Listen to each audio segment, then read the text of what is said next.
Welcome to Mice coaching everyone. তো গতকাল ক্লাসে আমরা গত ক্লাসটা যেটা ছিল ইকোনমির ক্লাস, তো সেই ক্লাসে আমাদের কি না আমাদের যে রাজস্ব ব্যবস্থা, সেই রাজস্ব ব্যবস্থা নিয়ে আলোচনা করেছি। আজকের ক্লাসে আমরা ভারতের যে গত ক্লাসে আমরা যে 5 ইয়ার প্ল্যান বা পঞ্চবার্ষিকী পরিকল্পনা সেটা নিয়ে আলোচনা করেছি, এবং যে কোনো এক্সামে এই পঞ্চবার্ষিকী পরিকল্পনা সংক্রান্ত কোশ্চেন কিন্তু তুমি পাবেই। আর আজকের ক্লাসটা যেটা ইকোনমির 4th ক্লাস, সেখানে আমরা ভারতের যে রাজস্ব ব্যবস্থা বা যেটাকে আমরা বলছি ইন্ডিয়ান ফিসকাল পলিসি। ওকে, দেখো রাজস্ব কথাটার সঙ্গে জড়িয়ে কি টাকা পয়সা। রাজস্ব মানে কি? টাকা পয়সা।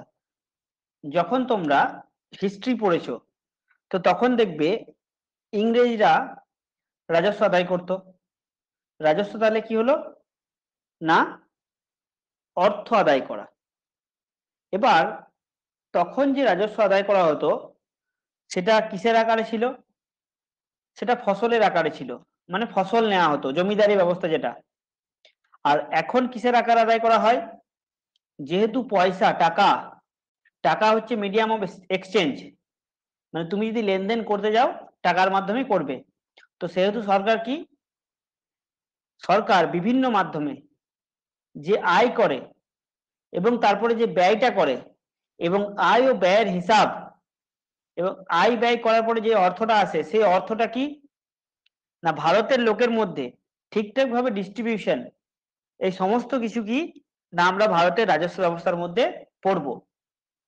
তো রাজস্ব ব্যবস্থা কি না? রাজস্ব ব্যবস্থা হচ্ছে সরকারের সেই নীতি যেখানে সরকার কর, যেটা বললাম আয় করা, কিসের মাধ্যমে আয় করে? একটা করের মাধ্যমে আয় করে। আরেকটা কি না সরকার যে আমাদের বিভিন্ন সার্ভিস দিচ্ছে, যেমন রেলওয়ে সার্ভিস, ফোনের ক্ষেত্রে বিএসএনএল, এক্ষেত্রে সরকার কিছু চার্জ করে। তাহলে একটা হয়ে গেল ট্যাক্স, আর একটা হয়ে গেল নন ট্যাক্স। এই দুই ভাবে সরকার কিন্তু আয় করে। আরেকটা ভাবে সরকার আয় করে, সেটা তোমরা শুনে থাকবে, সেটা কি না হচ্ছে বিলগ্নীকরণ, বা যেটাকে বলছি প্রাইভেটাইজেশন। যেমন কিছুদিন আগে শুনছিলাম তোমার রেলের কিছু অংশ প্রাইভেটাইজেশন করা হয়েছে। এবার এই প্রাইভেটাইজেশন মানে কি? ধরো রেলের 100%ই কিন্তু 100%-এর মালিক হচ্ছে সরকার। এবার সরকার কি করে না রেলের কিছু অংশ যেটা খুব ভালো ফাংশন করছে না, যেটা কাজ ঠিকঠাকভাবে করছে না, তো সেই অংশটাকে কি হয় না প্রাইভেট কোম্পানিকে বিক্রি করে। এই বিক্রি করার পদ্ধতিটাকেই বলছে বিলগ্নীকরণ। তো এই বিলগ্নীকরণের মাধ্যমে কিন্তু সরকার আয় করে। তাহলে আয় কিভাবে করে? একটা কর সংগ্রহ করে, আর একটা হচ্ছে বিভিন্ন সার্ভিস দেয়। যেমন তোমার সার্ভিস বলতে কি রেলওয়ে সার্ভিস যেটা বললাম, ফোন সার্ভিস, এয়ারপ্লেন সার্ভিস, তো বিভিন্ন রকম সার্ভিসের মাধ্যমে সরকার আয় করে। আরেকটা বললাম বিলগ্নীকরণ। আরেকটা হচ্ছে সরকার কি অনেক সময় সরকার ধার করে বিদেশের কাছে, বা দেশেই কিন্তু সরকার ধার করে, ঋণ নেয়। তো এইভাবে কিন্তু সরকারের আয় হয়। তাহলে এগুলো হলো সরকারের আয়। তাহলে এই আয়ের একটা হিসাব গেল। আরেকটা হচ্ছে সরকারের ব্যয়। তো ব্যয় কিসে কিসে হয় না? ব্যয় কি হয় না দেখো সরকার বিভিন্ন যে স্কিম চালাচ্ছে সেই স্কিমে ব্যয় হয়। তারপর কি ধরো রাস্তা সংস্করণ, ইনফ্রাস্ট্রাকচার ডেভেলপমেন্ট, এখানে ব্যয় হয়। তারপরে বেতন দিতে হচ্ছে, পেনশন দিতে হচ্ছে, এইভাবে কিন্তু ব্যয় হয়। তাহলে এই যে আয় দেখলাম আর ব্যয় দেখলাম, এই আয়ের এবং ব্যয়ের সম্পূর্ণ ব্যবস্থাকে বলছে রাজস্ব ব্যবস্থা। এবারে আমাদের ক্ষেত্রে কি হয় না বেশিরভাগ ক্ষেত্রে দেখা যায় যে আয়ের থেকে ব্যয় কিছুটা বেশি হয়। তাহলে এই আয়ের থেকে ব্যয় যখন বেশি হয় তাহলে সেটাকে আমরা বলছি ঘাটতি। কি ঘাটতি না? রাজস্ব ঘাটতি বা ফিসকাল ডেফিসিট। সেটা কখন আমরা দেখতে পাই? আমরা বাজেটের সময় দেখতে পাই যে সরকারের যে পরিমাণ আয় হয়েছে তার থেকে সরকারের ব্যয় যখন বেশি হয়ে গেল তখন সেটা ঘাটতি। এই ঘাটতি পূরণের জন্য সরকার কি করে না সরকার ধার নেয়, নাম্বার ওয়ান। সরকার কি করে? বিলগ্নীকরণ করে। সরকার কি করে না তোমার আরবিআই এর কাছ থেকে, মানে আরবিআই সরকারের হয়ে টাকা ছাপে এবং সরকারকে দেয়। তো এইগুলো হলো কি না আয়, ব্যয় এবং ঘাটতি, এই তিনটে জিনিস, এবং তার সঙ্গে ঘাটতিটা কিভাবে পূরণ করে। তো এটুকুই আমরা এখানে পড়বো। এবার দেখো সরকারের আয়ের উৎস কি। সরকারের আয়ের উৎস কি? না সরকারের আয়ের উৎস হচ্ছে দুটো থেকে, একটা হচ্ছে রেভিনিউ রিসিপ্ট, রেভিনিউ মানে যেটা সরাসরি অর্থ চলে আসছে সরকারের কাছ থেকে, সরকারকে কিছু বিক্রি টিক্রি করতে হচ্ছে না, এটা হচ্ছে তোমার কি রেভিনিউ, রেভিনিউ রিসিপ্ট। কি কি রেভিনিউ রিসিপ্ট? যেমন তোমার হচ্ছে ট্যাক্স, ট্যাক্স কি কি আছে না, একটা হচ্ছে ইনকাম ট্যাক্স। তো ইনকাম ট্যাক্স কি ধরনের ট্যাক্স? একটা ডাইরেক্ট ট্যাক্স, ইনকাম ট্যাক্সের মাধ্যমে সরকার আয় করছে। আরেকটা হচ্ছে কর্পোরেশন ট্যাক্স, কর্পোরেশন ট্যাক্সও কিন্তু তোমার কি ডাইরেক্ট ট্যাক্স।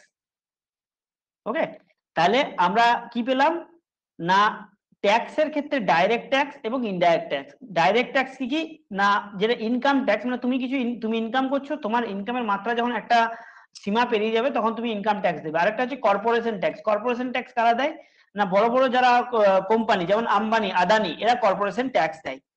আরেকটা হচ্ছে ইনডাইরেক্ট ট্যাক্স, ইনডাইরেক্ট ট্যাক্স কোনটা, যেমন ধরো জিএসটি, জিএসটি কি না, জিএসটি কাদের কাছ থেকে নেওয়া হচ্ছে না, দেখো জিএসটি যে জিনিসটা তৈরি করছে তার কাছ থেকে কিন্তু ট্যাক্স নেওয়া হচ্ছে না, ট্যাক্স কার কাছ থেকে নেওয়া হচ্ছে, যে জিনিসটা কিনছে অর্থাৎ ক্রেতাদের কাছ থেকে। তাহলে ক্রেতারা যখন ট্যাক্সটা দিচ্ছে সেটা হয়ে যাচ্ছে একটা পরোক্ষ ট্যাক্স, সেটা হচ্ছে ইনডাইরেক্ট ট্যাক্স। তাছাড়া কি এক্সাইজ ডিউটি, তোমরা দেখবে যে কিছুদিন আগে সরকার মদের থেকে অনেক বেশি আয় করেছিল করোনার সময়। তো এই যে মদ বিক্রি করলে কি হয়, মদের উপর একটা এক্সাইজ ডিউটি সরকার লাগায়, বিশেষ করে রাজ্য সরকার। মদের দাম যা তার থেকে প্রায় 100% লাগিয়ে দেয়, অর্থাৎ 200 টাকা হলে 400 টাকা মদের দাম, তাহলে এই যে 200 টাকা এক্সট্রা আসছে, তো এটা হচ্ছে এক্সাইজ ডিউটি। আরেকটা হচ্ছে কাস্টম ডিউটি, কাস্টম মানে কি না, বিদেশ থেকে যখন আমরা জিনিস কিনবো বা বিদেশে যখন রপ্তানি করব কোনো জিনিস বিক্রি করব, তখন যে ট্যাক্সটা নেওয়া হয় সেটা হচ্ছে কাস্টম ডিউটি। তাহলে ডাইরেক্ট ট্যাক্স কোনগুলো, ইনকাম ট্যাক্স এবং কর্পোরেশন ট্যাক্স, তাছাড়াও কি ওয়েলথ ট্যাক্স, কিন্তু ওয়েলথ ট্যাক্স এখন নেওয়া হয় না, 2015 সালে ওয়েলথ ট্যাক্স বন্ধ হয়ে গেছে। এবং ইনডাইরেক্ট ট্যাক্স কোনটা, GST, excise duty, custom duty. Indirect মানে পরোক্ষ, যেটা কিন্তু সরকারকে, যার উপর ট্যাক্সটা লাগু হচ্ছে সে দিচ্ছে না, অন্য ব্যক্তির কাছ থেকে ট্যাক্সটা নেওয়া হচ্ছে, তাই তো। জিএসটির ক্ষেত্রে কি হচ্ছে, জিএসটির ক্ষেত্রে যে জিনিসটা তৈরি করছে তার উপর ট্যাক্স লাগু হচ্ছে না, ট্যাক্স লাগু হচ্ছে কার উপর, যে জিনিসটা কিনছে। এক্সাইজ ডিউটির ক্ষেত্রে কি, যে মদ তৈরি করছে তার উপর লাগু হচ্ছে না, যে কিনছে তার উপর লাগু হচ্ছে, সে পে করছে। তাহলে এটা হচ্ছে ইনডাইরেক্ট ট্যাক্স। এটা গেল ট্যাক্সের আয়। আর নন ট্যাক্সের আয় কি, যেটা বললাম যে ধরো ইন্টারেস্ট রিসিভ, ইন্টারেস্ট রিসিভ মানে কি না, ইন্টারেস্ট মানে সুদ, যে সুদটা পায়, কোথা থেকে সুদ পায় না, সরকার অনেক সময় রাজ্য সরকারকে, তারপরে যেগুলো সরকারের বিভিন্ন কোম্পানি আছে, রেল কে বলো, বিএসএনএল কোম্পানি বলো, যেগুলোকে আমরা বলি পিএসইউ, ঠিক আছে, পিএসইউ, পাবলিক সেক্টর ইউনিট। তো তাদেরকে কি হয়, অনেক সময় সরকার লোন দেয়। তো এই লোনের তো একটা সুদ আছে, এই সুদটা যখন সরকার পায়, বছরে বছরে সুদটা পাচ্ছে, তাহলে এটা হয়ে যাচ্ছে ইন্টারেস্ট রিসিপ্ট। তাছাড়াও কি ডিভিডেন্ড, ডিভিডেন্ড মানে কি, কোন একটা, এই যে পিএসইউ বললাম, রেল বললাম, এদের থেকে লভ্যাংশ, লাভ কিছু পাচ্ছে, কিছু অংশটা পাচ্ছে, এটা হচ্ছে ডিভিডেন্ড। আর প্রফিটও কিন্তু সেই একই রকম জিনিস।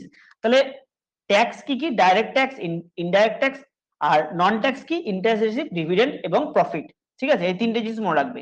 এখানে গুরুত্বপূর্ণ কি মনে রাখবে না, তোমার রেভিনিউ রিসিপ্টের ক্ষেত্রে তোমার কি কি আছে, সেটা হচ্ছে income tax, corporation tax, tax জিনিসটা কিন্তু রেভিনিউ রিসিপ্টে আসে, এটা কিন্তু তোমরা মনে রাখবে। বোঝা গেল? আরেকটা কিভাবে আসে না, ক্যাপিটাল রিসিপ্ট। দেখো ক্যাপিটাল কথাটার মানে হচ্ছে সম্পদ, তাহলে যার সঙ্গে সম্পদ জুড়ে থাকবে সেটাই হচ্ছে ক্যাপিটাল। সম্পদ কিসে হয় না, সম্পদ দেখো যেটা বললাম বিলগ্নীকরণ, মানে কোন একটা কোম্পানি আছে, এলআইসি আছে, এলআইসির কিছুটা অংশ বিক্রি করা, এটা হচ্ছে সম্পদকে বিক্রি করে টাকাটা পেলো, তাহলে এটা হচ্ছে সম্পদকে বিক্রি করে যখন টাকাটা লাভ করছে, এটা হচ্ছে ক্যাপিটাল রিসিপ্ট। কোন সম্পত্তি কি বিক্রি করছে সরকার। আর একটা কিভাবে লাভ করে না, সরকার যখন লোন দিচ্ছে ওই লোনটা যখন ফেরত দিবে, ধরো আমি যেটা বললাম আগের বারে, যে সরকার লোন দেয়, লোনের সুদটা হচ্ছে রেভিনিউ রিসিপ্ট, কিন্তু গোটা লোনটা মানে প্রিন্সিপাল অ্যামাউন্টটা যখন ফেরত দেবে সেটা হচ্ছে কি, ক্যাপিটাল রিসিপ্ট। তাহলে এটা ধরো লোন, তাহলে লোন যখন দিচ্ছে রাজ্য সরকারকে, তো এই লোনের যে প্রিন্সিপাল মানে আসলটা, লোনের আসলটা হচ্ছে কি, আসল হচ্ছে ক্যাপিটাল, ক্যাপিটাল। আর যে সুদটা হচ্ছে, এই সুদটা কি হচ্ছে, এই সুদটা হচ্ছে রেভিনিউ। বোঝা গেল? তাহলে আসলটা যখন দিয়ে দেবে রাজ্যরা ফেরত, তখন সেটা হয়ে যাচ্ছে তোমার কি, ক্যাপিটাল। আর সুদটা যখন দেবে সেটা হচ্ছে রেভিনিউ রিসিপ্ট। বোঝা গেল? এরপর কি, অনেক সময় সরকার মানে তোমার দেশের অভ্যন্তরে রাজ্য সরকার হবে না, সরকার, সরকার দেশের অভ্যন্তরে ও দেশের বাইরে থেকে অনেক সময় ঋণ নেয়, তো এই ঋণটাও কিন্তু ক্যাপিটাল রিসিপ্টের মধ্যে কিন্তু পড়বে। তাহলে রেভিনিউ রিসিপ্ট আমরা বুঝলাম যে রেভিনিউ রিসিপ্ট কি, রেভিনিউ রিসিপ্ট হচ্ছে সরকার কি সরাসরি যখন তোমার কি টাকা পাচ্ছে, সরাসরি কিভাবে পাবে, ট্যাক্সের মাধ্যমে পাবে। আরেকটা হচ্ছে মনে মনে মাথাতে ভরে নাও যে ট্যাক্সের কিভাবে দাও, তুমি ট্যাক্সের চিত্রটা মনে করো। আরেকটা হলো নন ট্যাক্স, মানে ইন্টারেস্ট যেটা রিসিভ করছে।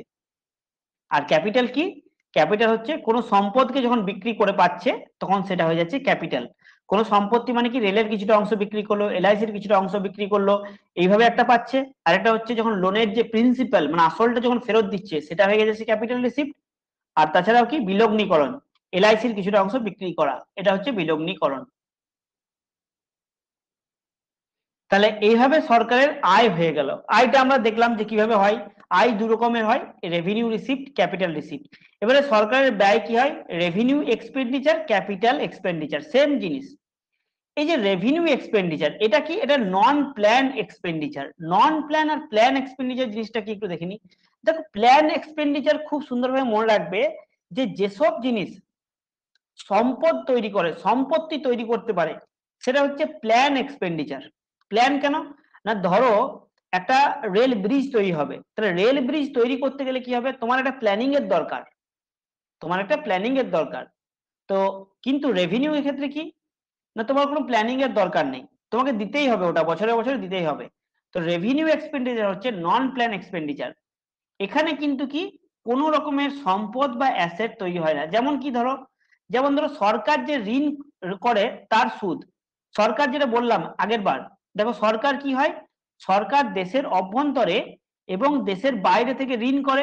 তাহলে এই যে দেশের অভ্যন্তরে এবং দেশের বাইরে থেকে যে ঋণটা করছে, তো ঋণের জন্য তো একটা সুদ সরকারকে পে করতে হবে।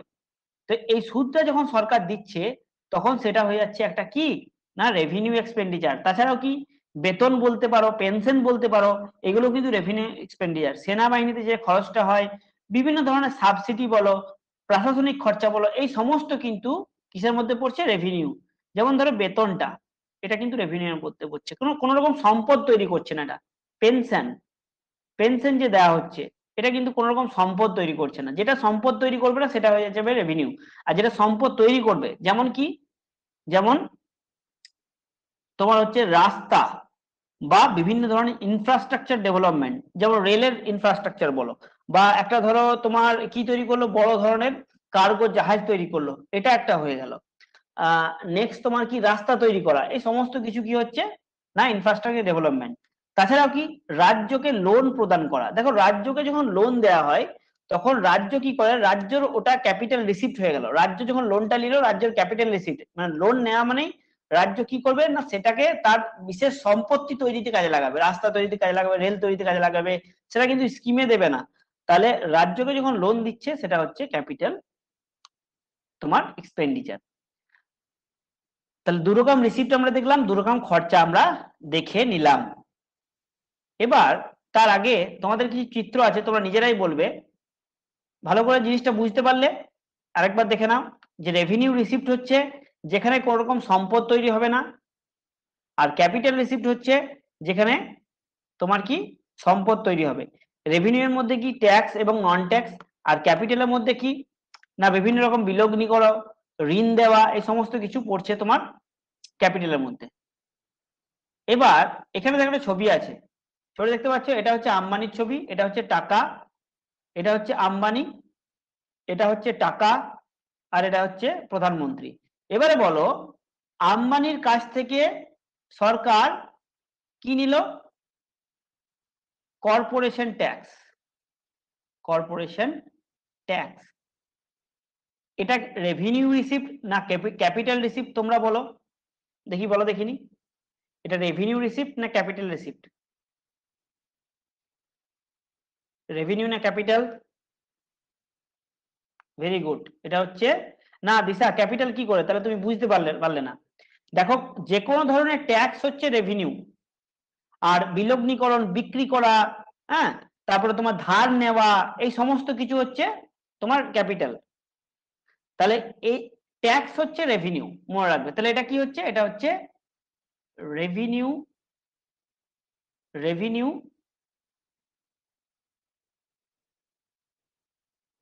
রিসিপ্ট। ওকে, রেভিনিউ রিসিপ্ট। এবার দেখো এটা হয়ে যাচ্ছে কি, এটা হচ্ছে নেক্সট দেখো নিচের ছবিটা, এখানে একজন মহিলা কি কিনছে, কিছু ব্রেড কিনছে, তো সে কি দিচ্ছে, সে জিএসটি দিচ্ছে। এবারে বলো এটা রেভিনিউ রিসিপ্ট না ক্যাপিটাল রিসিপ্ট? জিএসটি বলো, এটা কি হবে 2 নাম্বারটা, রেভিনিউ না ক্যাপিটাল? কি বললাম, যে কোনো ধরনের ট্যাক্স হচ্ছে কি রেভিনিউ রিসিপ্ট। ঠিক, যে কোনো ধরনের ট্যাক্স হচ্ছে রেভিনিউ রিসিপ্ট, রেভিনিউ। ওকে, যে কোনো ধরনের ট্যাক্স হচ্ছে রেভিনিউ রিসিপ্ট, বোঝা গেল? নেক্সট দেখো এবারে ছবিটা, এবার দেখো এখানে আগে তোমরা দেখে নাও জিনিসটা, যে সরকারের যে রেভিনিউ রিসিপ্ট সেটা কিভাবে আসে, ট্যাক্সের মাধ্যমে, নন ট্যাক্সের মাধ্যমে। নন ট্যাক্স কোনগুলো না, ইন্টারেস্ট রিসিপ্ট, ডিভিডেন্ড, প্রফিট। এই ডিভিডেন্ড আর প্রফিট হচ্ছে কি না, ধরো সরকার কিছু ব্যবসা করছে, রেলের একটা ব্যবসা করছে, এলআইসির একটা ব্যবসা করছে, এই ব্যবসার ফলে যে টাকাটা আসবে, মানে সরকার কিন্তু বিক্রি করছে না, ব্যবসা করার ফলে সরকারের যে লাভটা হচ্ছে সেটা যখন সরকার পাচ্ছে সেটা হচ্ছে কি নন ট্যাক্স, এবং এই নন ট্যাক্সটাও কিন্তু রেভিনিউ রিসিপ্টের মধ্যেই পড়ছে। এবার তোমরা বলো এটা, যে নেক্সট যেটা আছে এই যে রেল, রেলের মাধ্যমে কি পাচ্ছে সরকার, একটা পাচ্ছে কি না প্রফিট পাচ্ছে, ঠিক আছে, প্রফিট। তাহলে এটা কি হবে বলো, এটা কি হবে,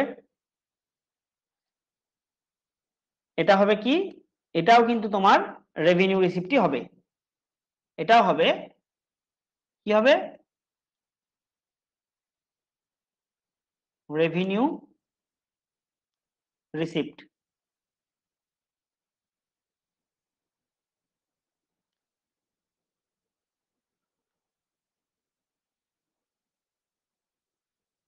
রেভিনিউ রিসিপ্ট।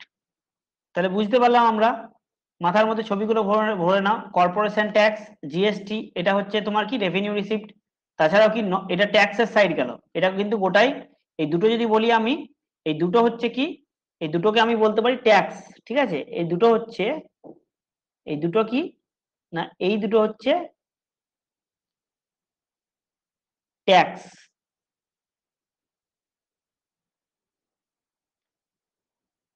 আর এটা কি হচ্ছে, এটা হচ্ছে নন ট্যাক্স। তাহলে একটা হয়ে গেল ট্যাক্স, একটা হয়ে গেল নন ট্যাক্স। ওকে, এবার দেখো যে যেটা বললাম আমি, যে সরকার ধরো বেতন দিচ্ছে, এখানে কি যাচ্ছে না, সেনা ডিফেন্সের পেছনে খরচা হচ্ছে, ডিফেন্সে কি আছে, স্যালারি আছে, পেনশন আছে, ঠিক আছে, তারপরে তোমার কিছু কেনার জিনিস আছে, ডিফেন্স যে ইকুইপমেন্ট গুলো থাকে, বিভিন্ন ইকুইপমেন্ট,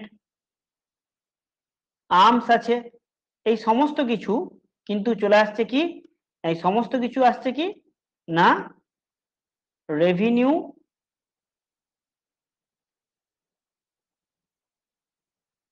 এক্সপেন্ডিচার,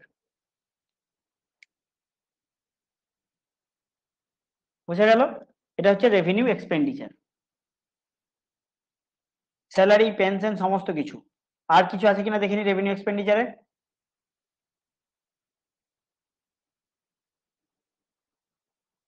না আর কিছু নেই রেভিনিউ এক্সপেন্ডিচারে, এক্সপেন্ডিচার না, হ্যাঁ এক্সপেন্ডিচারে সরকার, হ্যাঁ সরকার যে ঋণ করে তার সুদ সেনাবাহিনীতে খরচা, হ্যাঁ। এবার এখানে আরেকটা ছবি যদি আঁকি তাহলে ভালো হবে, সরকার যা ঋণ করে মানে কি, ধরো এটা হচ্ছে ভারত সরকার, এখানে হচ্ছে ইন্ডিয়া, এবার ইন্ডিয়া লোন নিয়েছে কার কাছ থেকে, ইউএস এর কাছ থেকে, ইন্ডিয়া লোন নিয়েছে ইউএস এর কাছ থেকে, সেই সুদটা যখন দিচ্ছে ইউএসএ কে, সুদ যখন দিচ্ছে, এটাও কিন্তু হয়ে গেল কি না নন ট্যাক্স রেভিনিউ। তাহলে দেখো যে জিনিস অ্যাসেট তৈরি করছে না সেই সমস্ত কিছু কিন্তু তোমার রেভিনিউ এর মধ্যে চলে যাচ্ছে। এবার নেক্সট যেটা তোমার রেভিনিউ, তোমার কি অ্যাসেট তৈরি করবে, সেটা হয়ে যাবে তোমার কি না আচ্ছা, এটা রেভিনিউ রিসিপ্ট হয়ে গেল না, এটা ভুল হলো একটু, দাঁড়াও। হ্যাঁ, ধরো সরকার, এটা তো একটা গেল যে সরকার সেনাবাহিনীতে দিচ্ছে, এটা রেভিনিউ এক্সপেন্ডিচার। আর এই সরকারই যখন ইউএসএ কে লোনের সুদ দেবে, লোনের সুদ, এটাও কিন্তু হয়ে যাবে কি, এটাও কিন্তু হয়ে যাবে রেভিনিউ এক্সপেন্ডিচার, আর ই। ওকে, তাহলে একটা গেল স্যালারি পেনশন আর্মস, একটা লোনের সুদ যখন সরকার দিচ্ছে সেটা হয়ে যাচ্ছে রেভিনিউ এক্সপেন্ডিচার। নেক্সট দেখো ক্যাপিটাল রিসিপ্ট। ক্যাপিটাল মানে কি, সরকারকে, সরকার ধরো যোগী আদিত্যনাথকে কিছু লোন দিয়েছিল, সরকার যোগী আদিত্যনাথকে লোন দিয়েছিল, এবার সেই লোনের টাকা, সেই লোনের টাকা যোগী আদিত্যনাথ কি করলো, শোধ দিয়ে দিল, একদম প্রিন্সিপাল। মানে এটা কি হলো, লোনের বা ঋণের, বলো ঋণ বললে ভালো হবে, ঋণের আসল, এই ঋণের আসলটা যখন শোধ দিয়ে দিল তখন কি হয়ে গেল তোমার, সেটা হয়ে গেল ক্যাপিটাল এক্সপেন্ড রিসিপ্ট। বোঝা গেল? তাহলে এটা হয়ে গেল তোমার কি, ক্যাপিটাল রিসিপ্ট। দেখো কি বলেছি ক্যাপিটাল রিসিপ্টে। হ্যাঁ, ক্যাপিটাল রিসিপ্ট কি হচ্ছে না, কেন্দ্রের দ্বারা রাজ্য সরকারের দেওয়া লোন এবং ঋণ উদ্ধার। তাহলে কেন্দ্রের দ্বারা রাজ্য সরকারের লোন দেওয়া হচ্ছে, তাহলে কেন্দ্রের দ্বারা যখন রাজ্য সরকারকে লোন দেওয়া হয়েছে, মানে এই ছবিটা দেখো, এখানে কি হয়েছে না, নরেন্দ্র মোদী কিছু লোন দিয়েছিল, মানে ভারত সরকার উত্তরপ্রদেশের সরকার কিছু লোন দিয়েছিল, এবারে সেই লোনের যখন আসলটা ফেরত দিচ্ছে, তো আসলটা হয়ে গেল কি, ক্যাপিটাল রিসিপ্ট। কিন্তু লোনের যদি সুদটা ফেরত দিত তাহলে ওটা হয়ে যেত রেভিনিউ রিসিপ্ট। তাহলে ঋণের পুরোপুরি আসল ফেরত দিচ্ছে মানে ক্যাপিটাল। বোঝা গেল? এবার আসছে ক্যাপিটাল এক্সপেন্ডিচার। এক্সপেন্ডিচার মানে খরচা, রিসিপ্ট মানে আয় করা, আর এক্সপেন্ডিচার মানে খরচা করা। আশা করি এটুকু তোমরা বুঝতে পেরেছো যে এক্সপেন্ডিচার কি আর ইয়েটা কি। এবার ধরো এই যে বললাম যে ধরো রেলের ইনফ্রাস্ট্রাকচার ডেভেলপমেন্ট হবে, ইনফ্রাস্ট্রাকচার, ইনফ্রাস্ট্রাকচার, এটাও কি হবে, এটা হবে ক্যাপিটাল এক্সপেন্ডিচার। ইনফ্রাস্ট্রাকচারও কিন্তু ক্যাপিটাল এক্সপেন্ডিচার। তাহলে ছবিগুলো দেখো, তাহলে সবকিছু ক্লিয়ার হয়ে যাবে। প্রথমে আসছে কি, রেভিনিউ রিসিপ্ট। কি কি হলো না, কর্পোরেশন ট্যাক্স আর জিএসটি রেভিনিউ রিসিপ্ট হয়ে গেল, দুটোই কিন্তু কি ট্যাক্স। এবার আসছে নন ট্যাক্স। নন ট্যাক্সের ক্ষেত্রে কি, রেলের ভাড়া, রেলের ভাড়া, বা তোমার এখানে আরেকটা বলতে পারো, এখানে ধরো আছে যোগী, এই যোগী আদিত্যনাথ যখন মোদিকে কি করবে না, যে লোন নিয়েছিল বা ঋণ নিয়েছিল তার সুদটা যখন ফেরত দেবে, এই সুদটা যখন দেবে তখন সেটা কিন্তু হয়ে যাবে কি, সেটা হয়ে যাবে রেভিনিউ রিসিপ্ট। রেভিনিউ রিসিপ্ট মানে কি, আর আর। ওকে, তাহলে দু ক্ষেত্রে রেভিনিউ তোমার রিসিপ্ট দেখলাম, একটা হচ্ছে ট্যাক্স, একটা নন ট্যাক্স। ট্যাক্সের ক্ষেত্রে দেখলাম কর্পোরেশন ট্যাক্স, জিএসটি, আর নন ট্যাক্সের ক্ষেত্রে কি দেখলাম, এই যে রেল তার লাভের কিছু অংশ দিচ্ছে, এবং যোগী আদিত্যনাথ মানে ইউপি সরকার যখন ভারত সরকারকে তার সুদটা ফেরত দিচ্ছে লোনের।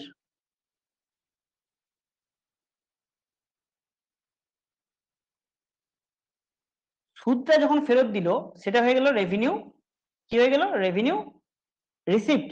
কিন্তু যখন ঋণের আসলটা ফেরত দিচ্ছে তখন সেটা কি হয়ে যাচ্ছে, ঋণের সুদ দিচ্ছে রেভিনিউ রিসিপ্ট, ঋণের আসল দিচ্ছে ক্যাপিটাল রিসিপ্ট। হয়ে গেল, তাহলে দুটো রিসিপ্ট আমরা পেয়ে গেলাম। এবার দুটো এক্সপেন্ডিচার। এক্সপেন্ডিচার কি হলো না, যখন তোমার স্যালারি, বেতন, পেনশন যা কিছু হোক এগুলো রেভিনিউ এক্সপেন্ডিচার। আর তাছাড়া কি, ভারত সরকার যখন ইউএসএ কে তার লোন, যে লোনটা নিয়েছিল সেই সুদটা ফেরত দিচ্ছে, সেটাও কিন্তু রেভিনিউ এক্সপেন্ডিচার। মানে মাসে মাসে যেটা দিচ্ছে সেটা হয়ে যাচ্ছে রেভিনিউ এক্সপেন্ডিচার। লোন যেই হোক, আদিত্যনাথ নেক আর যোগী মোদী নেক, মোদী যখন ফেরত দেবে তাহলে ভারত সরকারকে ইউএসএ কে দিতে হচ্ছে, তাহলে এটা কি হবে, খরচা। আর ভারত সরকার যখন উত্তরপ্রদেশের কাছ থেকে নিচ্ছে এটা আয়। তাহলে যখন লোনের সুদটা যখন নিয়ে নিচ্ছে তোমার উত্তরপ্রদেশের কাছ থেকে, এটা হচ্ছে রিসিপ্ট, আর লোনের সুদটা যখন ইউএসএ কে দিচ্ছে এটা হচ্ছে এক্সপেন্ডিচার। তাহলে রেভিনিউ এক্সপেন্ডিচার আমরা পেয়ে গেলাম। এবার আছে capital expenditure. Capital expenditure mainly কি, ক্যাপিটাল এক্সপেন্ডিচার হচ্ছে তোমার কি না, এই যে তোমার ধরো রেলকে টাকা দেওয়া, রেলের ইনফ্রাস্ট্রাকচারের জন্য টাকা দেওয়া।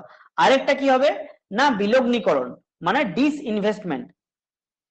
ধরো এলআইসি আছে, এই এলআইসি কে বিক্রি করে, মানে বিক্রি বলতে কিছুটা অংশ, পুরোটা নয়, বিক্রি করে যে টাকা পাই, এলআইসি কে বিক্রি করেও যে টাকা পেলো, সেটা কিন্তু কি হয়ে গেল, সেটা হয়ে গেল তোমার ক্যাপিটাল।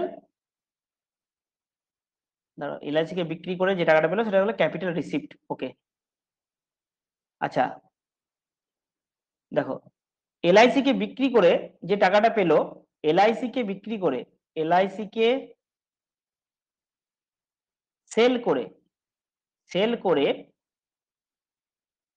যে টাকা আসে, সেটাও কিন্তু কি হয়ে গেল ক্যাপিটাল রিসিপ্ট, সিআর। ওকে, তাহলে আমরা কি দেখলাম, রেভিনিউ রিসিপ্ট দেখলাম, রেভিনিউ এক্সপেন্ডিচার দেখলাম, ক্যাপিটাল রিসিপ্ট দেখলাম, ক্যাপিটাল এক্সপেন্ডিচার দেখলাম। আরেকবার আমরা দেখে নিই ভালো করে ওইখান থেকে। তাহলে রেভিনিউ রিসিপ্ট কোনগুলো, মানে যেগুলো কোনো সম্পত্তি তৈরি করে না। কি কি আছে, ট্যাক্স, ট্যাক্সের ক্ষেত্রে কি direct tax, indirect tax. Direct কোনগুলো, income tax, corporation tax, income tax, indirect tax কোনগুলো, জিএসটি এবং excise duty, custom duty. Non ট্যাক্সে কি আছে, interest receipt, dividend, profit. Interest receipt বুঝতে পারলাম যে ইউপি কে যে লোনটা দিয়েছে তার সুদটা যখন পাচ্ছে সেটা হয়ে গেল তোমার কি রেভিনিউ রিসিপ্ট, এবং রেল থেকে ভাড়া উদ্ধার করছে সেটাও কিন্তু রেভিনিউ রিসিপ্ট। ক্যাপিটাল রিসিপ্ট কোনগুলো না, ধরো যখন তোমার যে লোনটা দিয়েছিল, লোনের প্রিন্সিপালটা যখন ফেরত পাচ্ছে, লোনের যে মূল টাকা, আসল টাকা যেটা যখন ফেরত পাচ্ছে ভারত সরকার, সেটা হয়ে গেল ক্যাপিটাল রিসিপ্ট। এবং যখন কি ভারত সরকার যখন দেশের তোমার কি দেশের বাইরে থেকে ঋণ নিচ্ছে, সেটা হয়ে গেল তোমার কি ক্যাপিটাল রিসিপ্ট। এবং বিলগ্নিকরণ মানে এলআইসির কিছু অংশ বিক্রি করা, এটা হয়ে গেল ক্যাপিটাল রিসিপ্ট। রেভিনিউ এক্সপেন্ডিচার কি, বেতন, পেনশন, ডিফেন্সের উপর খরচা, সাবসিডি, যে কোনো ধরনের কোনো স্কিম চালানোর জন্য যে খরচা, সেটা রেভিনিউ এক্সপেন্ডিচার। ক্যাপিটাল এক্সপেন্ডিচার কোনগুলো না, যেগুলোতে রেল, রোড, রাস্তা এসব তৈরি হবে, যেগুলোতে সম্পত্তি তৈরি হবে সেগুলোতে ক্যাপিটাল, যেগুলোতে কোনো সম্পত্তি তৈরি হবে না, সম্পদ তৈরি হবে না, সেগুলো হচ্ছে রেভিনিউ। ক্যাপিটাল জিনিসটা কি দীর্ঘমেয়াদী, মানে সাস্টেনেবল, একটা রাস্তা তৈরি করলে তার থেকে কিন্তু অনেক লাভ আসবে পরবর্তীকালে, সেই জন্য এটা ক্যাপিটাল হয়ে গেল, সম্পদ হয়ে গেল, যেটা সম্পদ সেটাই ক্যাপিটাল। আমরা যখন কোনো বিজনেস খুলতে যাই তখন কি বলি, তোর কাছে ক্যাপিটাল আছে, তুই কিভাবে বিজনেসটা খুলবি। তাহলে ক্যাপিটাল মানে কি সম্পদ। সম্পদ কত ধরনের হয় আমি দেখলাম, যে সম্পদ তোমার হচ্ছে কি, একটা হচ্ছে হিউম্যান রিসোর্স, একটা হচ্ছে জমি, আর একটা হচ্ছে টাকা পয়সা, আর একটা হচ্ছে মেশিন, এতগুলো সম্পদ কিন্তু রয়েছে।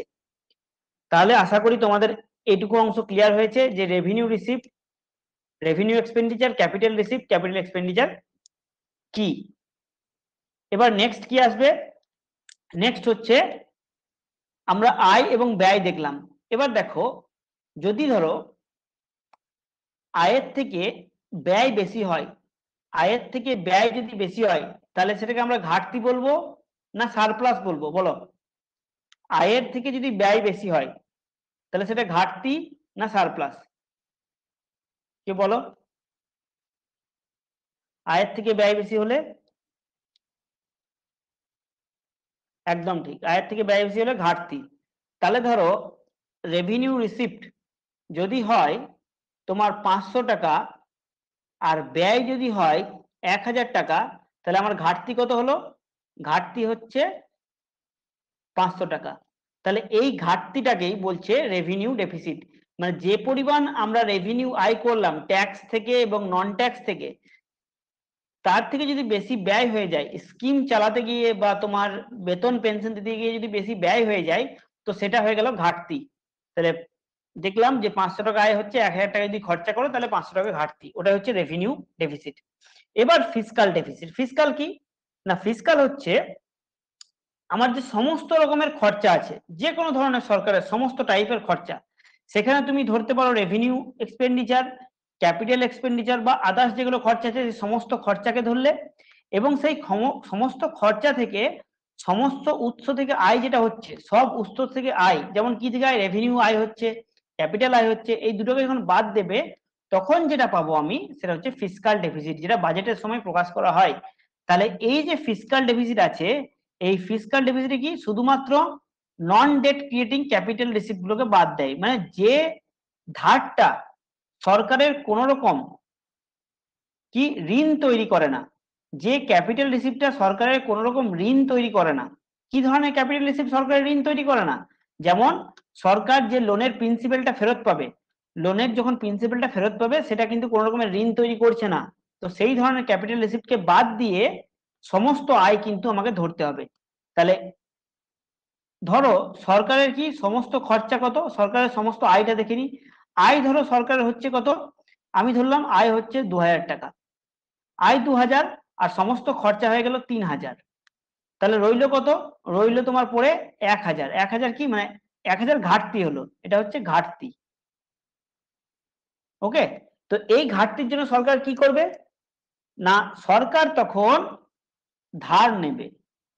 সরকার কি করবে, তোমার ধার নেবে কার কাছ থেকে? সরকার ধার করবে আরবিআই কিংবা বিদেশের কাছ থেকে। ঠিক আছে, তাহলে বড় ফ্রম, বড় মানে ধার, বড় from reserve bank of India. Reserve bank কি করবে, মানি প্রিন্ট করবে। ঠিক আছে, নতুন পয়সা ছাপবে এবং সরকারকে দেবে, ঘাটতি মেটাবে। এবার তোমাদেরকে বলি, ধরো সরকারের ঘাটতি যদি খুব বেশি হয়, তাহলে সরকারের প্রচুর পরিমাণ টাকা দরকার।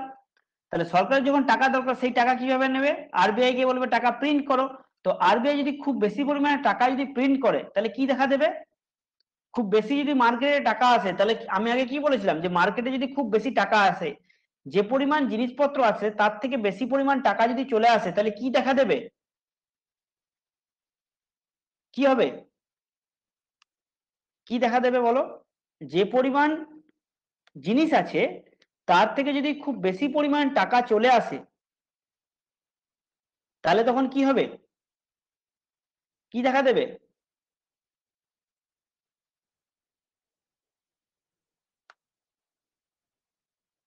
একদম ঠিক, মুদ্রাস্ফীতি মানে ইনফ্লেশন দেখা দেবে। কারণ কি, ধরো তোমার যেটা আগে উদাহরণ দিয়েছিলাম, যে 1 কেজি আলু আছে আর 100 জন খদ্দের আছে, প্রত্যেকের কাছে 1000 টাকা করে আছে। তাহলে কি হবে, প্রত্যেকে সে আলুর দাম কত কত কতটা চলে যাবে? ম্যাক্সিমাম 1000 চলে যাবে। তাহলে যে আলুর দাম 18 টাকা, সে আলু 18 বা 20 থেকে 1000 টাকায় চলে যাবে, কারণ কি সবারই হাতে 1000 টাকা আছে। বুঝতে পারছো? তাহলে টাকা বাড়লে কিন্তু কি হবে না, মুদ্রাস্ফীতি বা ইনফ্লেশন কিন্তু বেড়ে যাবে। কারণ কি, জিনিস তো লিমিটেড, বাজারে মার্কেটে তোমার যে দ্রব্য আছে সে দ্রব্যের পরিমাণ লিমিটেড। আর টাকা যদি আনলিমিটেড হয়, তাহলে কি কি দেখা দেবে, একটা জিনিসের তোমার দামের বৃদ্ধি হবে। তো সেটা হচ্ছে ইনফ্লেশন। তাহলে আমরা রেভিনিউ ডেফিসিট দেখলাম, ফিসকাল ডেফিসিট দেখলাম। নেক্সট হচ্ছে বাজেট ডেফিসিট। দেখো বাজেট ডেফিসিট কি, এটা কিন্তু এখন আর প্রচলিত হয় না। এটা তোমার হতো কখন, 2015 সালে এটা অফ করে দেওয়া হয়েছে। 2015 নয়, এটা 1997, 1997 থেকে এই বাজেট ডেফিসিট অফ করে দেওয়া হয়েছে। এখন কিন্তু ফিসকাল ডেফিসিটকে সবকিছু ধরা হয়। ফিসকাল ডেফিসিট মানে রাজস্ব ঘাটতি, বাজেট ডেফিসিট মানে কি, টোটাল বাজেট যে পরিমাণ রিসিপ্ট হলো আর যে পরিমাণ খরচা হলো তার যে বিয়োগ ফল, সেটাই হচ্ছে বাজেট ডেফিসিট। এটা বেশি জানার দরকার নেই। ওকে, তাহলে আমরা কি দেখলাম, রেভিনিউ রিসিপ্ট মানে রাজস্ব কিরকম আসছে, revenue expenditure, capital receipt, capital expenditure, এবং তাদের যে ঘাটতি সেটা আমরা দেখলাম। এবং খুব বেশি পরিমাণ যখন ঘাটতি হয়, তখন কি দেখা দেয় না, সরকারের হাতে টাকা কম থাকে, সরকার আরবিআই এর কাছ থেকে খুব বেশি পরিমাণ টাকা নেয়, এবং তার ফলে কি হয়, বাজারে ইনফ্লেশন দেখা দেয়।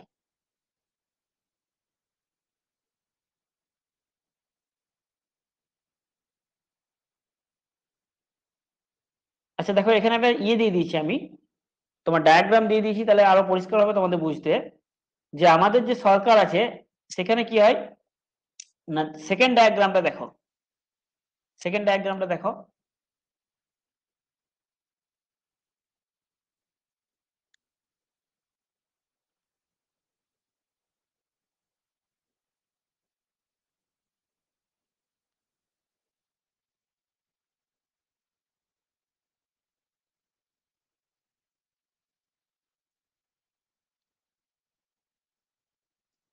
হ্যাঁ, সবাই সবাই দেখতে পাচ্ছ?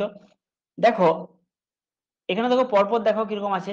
গভর্নমেন্টের যে বাজেট আছে সেটা কিভাবে আসে না, একটা হচ্ছে রেভিনিউ বাজেট, যেটা আমি বললাম রেভিনিউ, আর একটা হচ্ছে ক্যাপিটাল।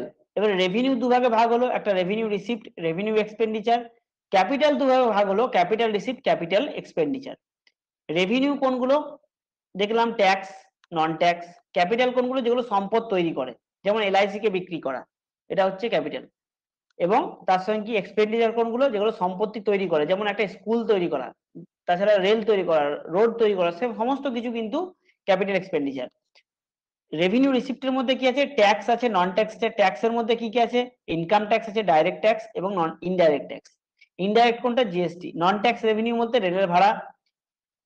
এবার কি আসছে? রেভিনিউ এক্সপেন্ডিচার, প্ল্যান রেভিনিউ, নন প্ল্যান রেভিনিউ এক্সপেন্ডিচার। দেখো প্ল্যান রেভিনিউ বলতে কিছু হয় না, খুব কমই আছে প্ল্যান রেভিনিউ এক্সপেন্ডিচার, বেশিরভাগ ক্ষেত্রে নন প্ল্যান রেভিনিউ এক্সপেন্ডিচারই হয়। ক্যাপিটাল যেটা আছে সেটা হচ্ছে প্ল্যান ক্যাপিটাল রিসিপ্ট যেটা আছে, এক্সপেন্ডিচার যেটা আছে, সেটা বেশিরভাগ ক্ষেত্রে প্ল্যান ক্যাপিটাল এক্সপেন্ডিচারই হয়। নন প্ল্যান এবং প্ল্যানের যে ভাগটা আছে, এটা কিন্তু বর্তমানে আর নেই। ঠিক আছে, এই ভাগটা কিন্তু বর্তমানে নেই, এটা কিন্তু নেই। প্ল্যান নন প্ল্যান খাতায় কলমে কিন্তু আর নেই। তাহলে আমরা শুধুমাত্র মনে রাখবো কি? রেভিনিউ রিসিপ্ট, রেভিনিউ এক্সপেন্ডিচার কি, ক্যাপিটাল রিসিপ্ট, ক্যাপিটাল এক্সপেন্ডিচার কি, বাস এটুকু মনে রাখলেই হবে। তাহলে আমাদের এখানে তোমার কি না, আমাদের যে রাজস্ব ব্যবস্থা সেটা আমরা বুঝলাম, যে সরকারের কোথা থেকে আয় হয়, সরকার কোথায় ব্যয় করে, এবং তাদের যে ঘাটতি সেটাই হচ্ছে কি বলছি আমরা? রেভিনিউ, মানে ফিসকাল ডেফিসিট। আমাদের যে এক্সাম গুলো হয় তাতে এতটা পড়লেই কিন্তু যথেষ্ট।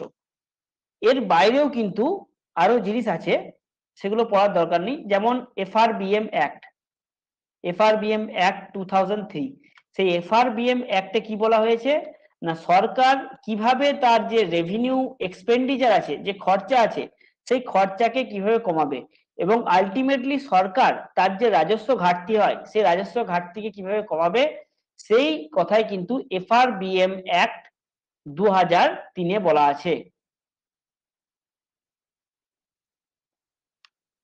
তাহলে আমাদের কিন্তু যে তোমার রাজস্ব ব্যবস্থা সেটা এখানেই কিন্তু আমরা শেষ করলাম। নেক্সট কি আসছে? নেক্সট আসছে ব্যালেন্স অফ পেমেন্ট। দেখো আগের দিন আমি বলেছিলাম একটা কথা তোমাদের, গল্পটা মনে আছে নিশ্চয়ই। 1990 সালে, 1990 সালে কি হয়েছিল? জাস্ট 1991 এর আগে ইন্ডিয়া ফেস করেছিল, ইন্ডিয়া ফেসড বিওপি ক্রাইসিস, মানে ব্যালেন্স অফ পেমেন্টের ক্রাইসিস। ব্যালেন্স অফ পেমেন্ট মানে কি? সিম্পল একটা কথাই মনে রাখবে, যে ভারত কি করে বিজনেস করে, ব্যবসা করে, এবং ব্যবসার ফলে কি হয়? ধরো ভারতের সঙ্গে ইউএসএ, এখানে আছে ইন্ডিয়া, এখানে আছে ইউএসএ। এবারে ইউএসএ কে ভারত কি করলো? কিছু জিনিস বিক্রি করলো। কত টাকার জিনিস বিক্রি করলো? 500 টাকার জিনিস বিক্রি করলো। তাহলে 500 টাকা তো ভারতে এলো, তাই তো? 500 টাকার জিনিস বিক্রি করলো, তাহলে 500 টাকা ভারতে এলো। তাহলে এটা এইভাবে লিখতে পারি আমরা, যে 500 টাকার জিনিস বিক্রি করার ফলে ভারতের আয় হলো কত? 500 টাকা। ঠিক আছে, এটা হচ্ছে 500 টাকা আয় হলো, 500 টাকা আয় হলো ভারতের। তাহলে ইউএসএ কে জিনিস বিক্রি করার ফলে ভারতের 500 টাকা আয় হলো। ইউএসএ তো কিছু জিনিস আমাদের বিক্রি করবে, তাহলে ইউএসএ যখন আমাদের জিনিস বিক্রি করলো, তখন ইউএস এর কি হলো? 500 টাকা আয় হলো। এটা ইউএস এর আয়। 500, এই ইউএস এর কত হলো? 500 নয়, ধরো তুমি ইউএস এর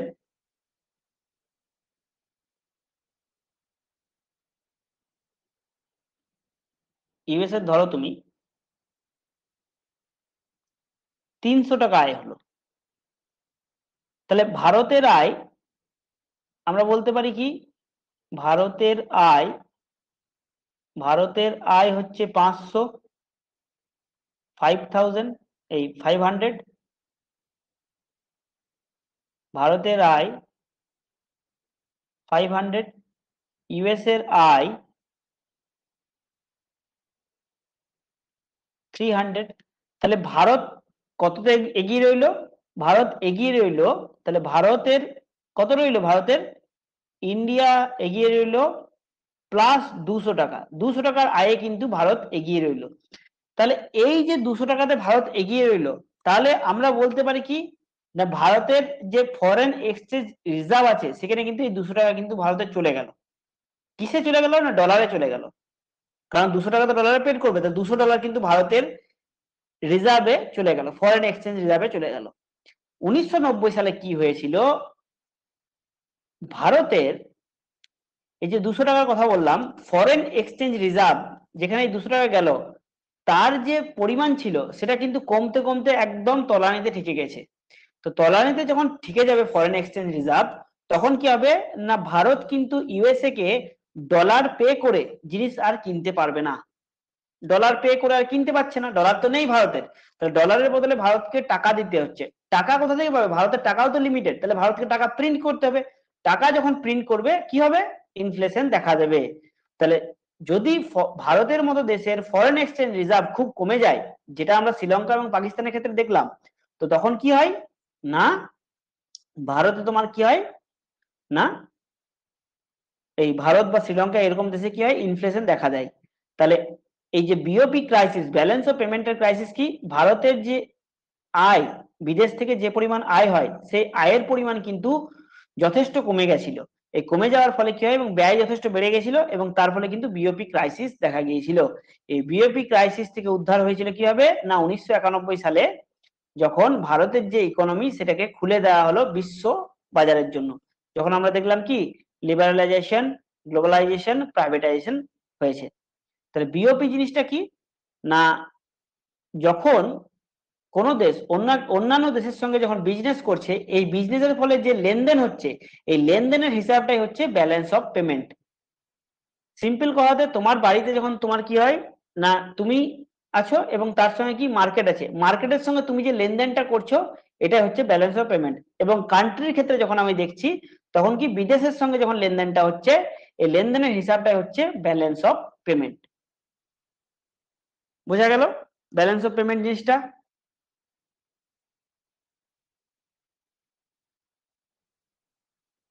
তাহলে ব্যালেন্স অফ পেমেন্ট কি না, ব্যালেন্স অফ পেমেন্ট হচ্ছে একটি দেশের মানে ভারতের অন্যান্য সমস্ত দেশের সঙ্গে, যেমন ইউএসএ, চায়না বা ইংল্যান্ড, সমস্ত দেশের সঙ্গে যে অর্থনৈতিক ব্যবসা হবে, লেনদেন হয়, তার যে হিসাব, সেটা হচ্ছে ব্যালেন্স অফ পেমেন্ট। চায়নার সঙ্গে কিন্তু আমাদের যে ব্যালেন্স অফ পেমেন্ট সেটা কিন্তু নেগেটিভ আছে। দেখো, কোনো দেশের সঙ্গে আমাদের ব্যালেন্স অফ পেমেন্ট পজিটিভ থাকবে, মানে আমরা কোনো দেশ থেকে বেশি আয় করব, কোনো দেশ আমাদের থেকে বেশি আয় করে নেবে। মানে চায়না কি, চায়নার যে এক্সপোর্ট, সেই এক্সপোর্ট কিন্তু বিরাট।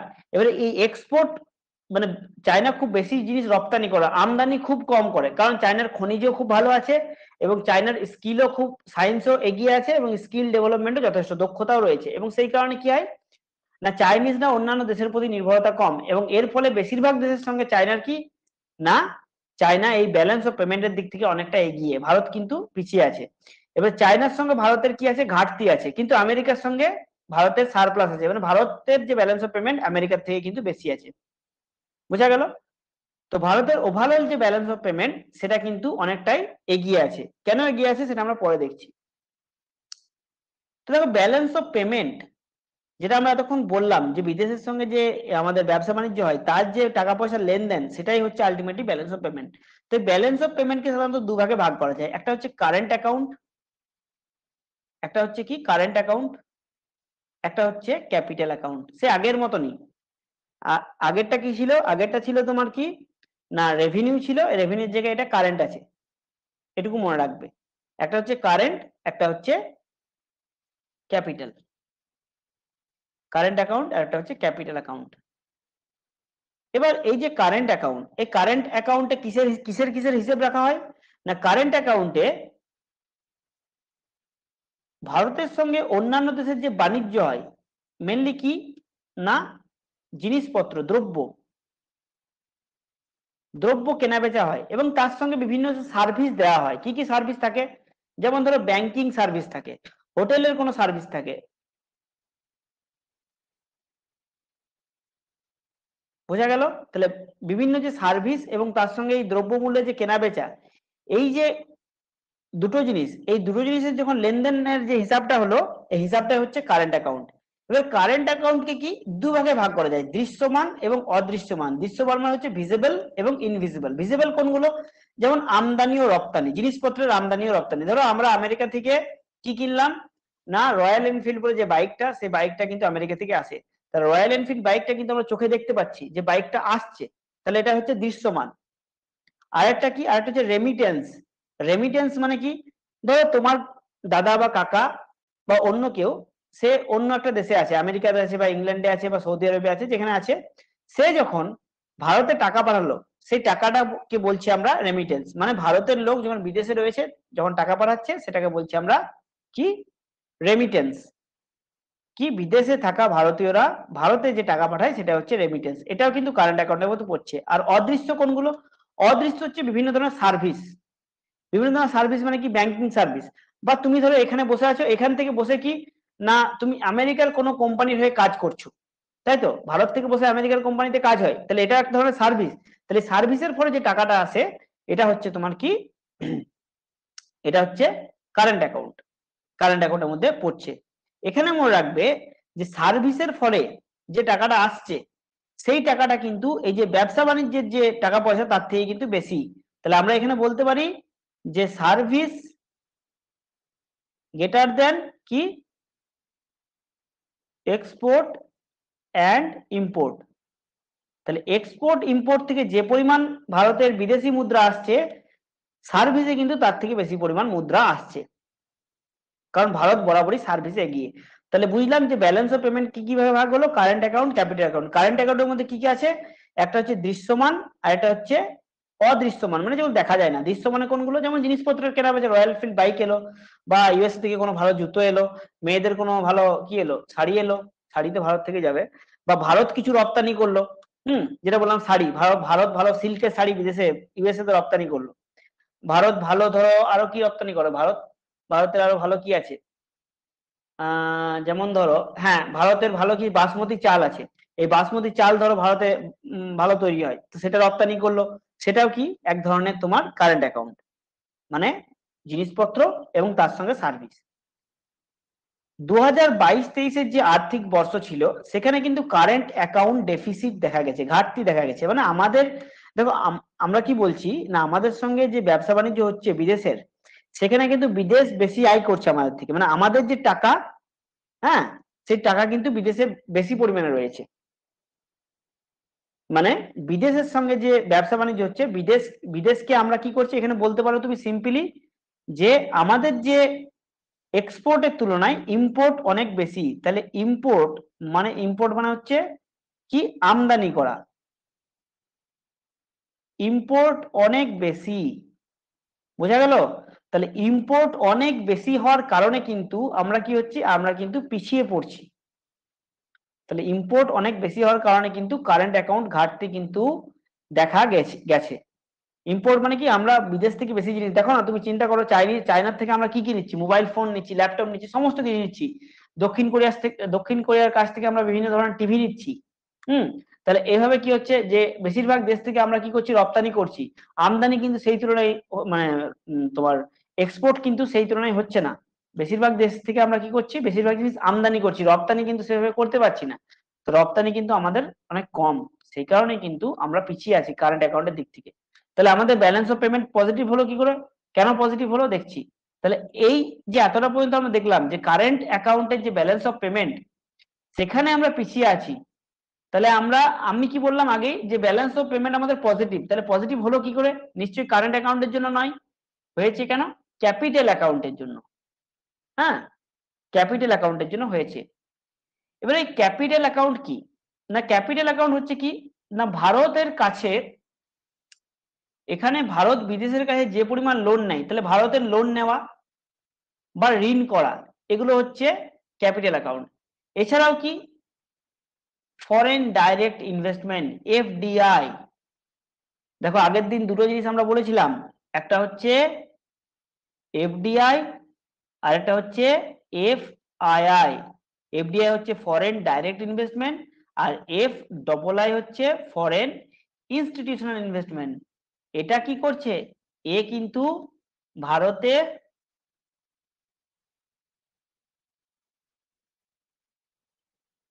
কোম্পানি খুলছে, ঠিক আছে, কোম্পানি স্টার্ট করছে ভারতের মাটিতে।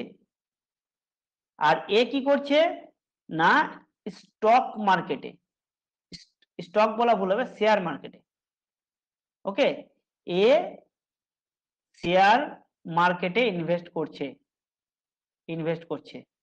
আচ্ছা, শেয়ার মার্কেট জিনিসটা কি, না শেয়ার মার্কেট সবাই নাম শুনেছো, শেয়ার মার্কেটে কি হয়, ধরো তোমার একটা বিজনেস আছে, আমাদের মাইস কোচিং আছে, এবার আমাদের মাইস কোচিং ধরো বড় হলো, এবারে আমাদের তো টাকা পয়সার প্রয়োজন, তো টাকা কে দেবে? টাকা কে দেবে? এই শেয়ার মার্কেট দেবে। কিভাবে? আমি শেয়ার মার্কেটে যাব, আমার অ্যাকাউন্ট খুলবো, আমি বলবো বলবো যে আমার একটা কোম্পানি আছে, সেই কোম্পানির অ্যাসেট হচ্ছে এত পরিমাণ, আমাদের 5 কোটি টাকার কোম্পানি, আমার কিন্তু শেয়ার বিক্রি করতে হবে, তাছাড়া কিন্তু আমি কোম্পানি চালাতে পারবো না। তখন আমি কি করব, না আমাদের যে মাইস কোচিং আছে সে কি করলো, না 1 লাখ টাকার শেয়ার তৈরি করলো। কতগুলো শেয়ার তৈরি করলো, না 1 লাখ টাকার 100টা শেয়ার তৈরি করলো। তাহলে 1 লাখ টাকার 100টা শেয়ার যখন বিক্রি হয়ে গেল, তখন কত, আমাদের কাছে 1 লাখ ইন্টু 100, এত টাকা চলে এলো। এবার শেয়ার থেকে আমাদের টাকা চলে এলো, তখন আমরা কি করলাম, আমরা যখন লাভ করলাম, আবার যারা আমাদের শেয়ারটা কিনেছে তাদেরকে আমরা টাকা ফিরিয়ে দিলাম। তো এতে কি হলো, না এতে দেখো মাঝখানে কিন্তু কোন রকম কোম্পানি স্থাপন করার জায়গা কিন্তু নেই। মানে ও যে টাকা ইনভেস্ট করলো, ও মাইস কোচিং এর শেয়ার মার্কেটের মাধ্যমে ইনভেস্ট করলো। তাহলে আমার যদি কোম্পানিটা ডুবেও যায়, আমার মাইস কোচিং যদি ডুবেও যায়, তাহলেও কিন্তু কি, না তারা কিন্তু টাকা ফেরত পাবে, এরকমই রুলস আছে। এবার বলো, যদি ধরো কোনো কারণে ভারতের অর্থনৈতিক যে কন্ডিশন আছে সেটা যদি ডামাডোল হয়, তাহলে কে সহজেই মার্কেট থেকে বেরিয়ে যেতে পারে? কে সহজেই মার্কেট থেকে বেরিয়ে যাবে? এফডিআই বেরিয়ে যাবে না এফ ডবল আই বেরিয়ে যাবে? বলো, কে সহজেই মার্কেট থেকে বেরিয়ে যাবে? মানে কার উপরে প্রভাব কম পড়বে, এফডিআই এর উপরে না এফ ডবল আই এর উপরে? বলো দেখি। ভারতের অর্থনীতি ডামাডোল হয়, দেখি কে বলেছে, হ্যাঁ একদম ঠিক, এফ ডবল আই। তাহলে এফ ডবল আই কেন? তা তো সে তো শেয়ার মার্কেটে টাকা শেয়ার করলো, এবারে সে আছে কোথাও বিদেশে বসে আছে, আমেরিকাতে বসে এসে ভারতের কোম্পানিতে টাকা শেয়ার করছে। যখনই কোম্পানি ডুবলো, শেয়ার মার্কেটের রুলস আছে, ভাই টাকা ফেরত দিতে হবে তোমাকে, তোমার কোম্পানিকে বিক্রি করে টাকা ফেরত দিতে হবে, কোম্পানি বিক্রি করে টাকা দিয়ে। কিন্তু এফডিআই এর ক্ষেত্রে কি, অ্যাপেল কোম্পানি ভারতেই বসিয়েছে, এইবারে ধরো অ্যাপেল কোম্পানি ভারতে আছে, এবার ভারত কোনো কারণে ভারতের অর্থনীতি যদি খারাপ অবস্থা হয়, তাহলে অ্যাপেল কোম্পানি কি খুব সহজে উঠতে পারবে? উঠতে পারবে না। পশ্চিমবঙ্গে টাটা এসেছিল, টাটা বসলো না, কিন্তু টাটা জমি কিনলো, টাটা টাকা খরচা হলো, টাকা বাউন্ডারি দিল, এত তো বাউন্ডারি খরচা করলো, তারপর টিনের সেট বসালো, সমস্ত কিছু একটা খরচা হয়েছে, তাহলে এটা কিন্তু রিকভার হলো না। তাহলে এফডিআই কি, না এফডিআই কিন্তু ভারতের রেসপেক্টে মোর স্টেবল, মানে খুব সহজে এরা কিন্তু উড়ে যেতে পারে না। তাহলে এফডিআই কে আমরা বলতে পারি মোর স্টেবল, স্টেবল মানে স্থায়ী, মোর stable with respect to India, with respect to India, মানে ইন্ডিয়ার সাপেক্ষে স্টেবল, এরা সহজেই কিন্তু যেতে পারে না রেসপেক্ট টু ইন্ডিয়া, কারণ এরা এদের লোকজন নিয়ে, ভারতের লোক নিয়ে ব্যবসা খুলেছে ভারতের মাটিতে, তাহলে এরা কিন্তু সহজেই, যদি ধরো কোনো ঘাপলা করে, অ্যাপেল কোম্পানি কোনো যদি কোনো কিছু গন্ডগোল করে, তাহলে ভারত সরকার সহজেই তার টুটি চেপে ধরবে। কিন্তু ফরেন ইনস্টিটিউশনাল ইনভেস্টর এরা যদি গন্ডগোল করে, ভারত সরকার কিন্তু সহজে এদের ধরতে পারবে না। বোঝা গেল? তাহলে এফডিআই হচ্ছে মোর স্টেবল। তাহলে আমরা কিন্তু কি চাইবো, যে আমাদের মাটিতে নতুন কলকারখানা স্থাপন হোক, তুমি তো এটাই চাইবে, যে আমাদের দেশে বিদেশিরা এসে কলকারখানা স্থাপন করুক, তাহলে সেটাই হচ্ছে এফডিআই। এফডিআই এর ক্ষেত্রে কি, না টেকনোলজি ট্রান্সফার হয়, অ্যাপেলের যে টেকনোলজি ছিল আমেরিকাতে, সেই টেকনোলজি ভারতে চলে এলো, টেকনোলজি ট্রান্সফার হলো, মেনলি টেকনোলজিটাই ট্রান্সফার হয় এফডিআই এর ফলে। তাহলে কি হলো, যখন অ্যাপেল কোম্পানিতে যে কর্মচারীরা কাজ করছে ভারতের, তারা তো সেই টেকনোলজিটা শিখলো, জানলো, এবারে তারা কি সেই টেকনোলজি কিন্তু ভারতের কোনো কোম্পানিতেও কিন্তু ইউজ করতে পারবে। এটাই হচ্ছে তোমার কি ক্যাপিটাল অ্যাকাউন্ট, যে বিদেশ থেকে যে লগ্নি হচ্ছে, সেই লগ্নির যে টাকা, সেটা হচ্ছে ক্যাপিটাল অ্যাকাউন্ট।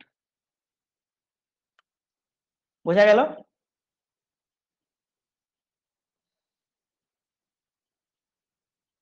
বেশ।